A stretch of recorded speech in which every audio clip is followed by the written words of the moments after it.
مونږ لیونی خو په دې نه یو چې تاوان دی پکې اور ته وردانګو که چا وویل چې جانان دی پکې او شعر دی چې لحد به هم دا مین زړه له ما نه خورې نه کړي لحد به هم دا مین زړه له ما نه خورې نه کړي چې ستا د یاد کلی تر څو پورې ودان دی پکې او شعر دی چې نور د دې ښار د هېڅ یو شي د نرخ تپوس مه کوئ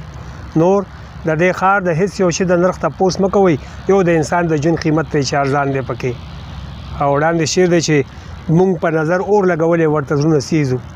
مونږ په نظر اور لګولې ورته زړونه سیزو د ښایستونو ښار ته ګورئ چې راغان دی پکې او شعر دی چې پښتون لالی مې سر شیندي خو سرکوزي نه مني پښتون لالی مې سر شیندي خو سرکوزي نه مني له ننګ نه ډک دی غیرتي ځوان دی ایمان دی پکې او شعر دی چې له قهره سره شي شونډې وچیچي خو چوپ پاتې شي له قهره سره شي شونډې وچیچي خو چوپ پاتې شي خو یې کافر دی خو فطرت د مسلمان دی پکې او مقطع دی چې ګله د هغو ښکلو سترګو مهربان نظر کې ګله د هغو ښکلو سترګو مهربان نظر کې ډېرې ښېګړې دي پکې خو ډېر نقصان دی پکې او موږ لیوني خو په دې نه یو چې تاوان دی پکې اور ته وردانګو که چا وویل چې جانان دی پکې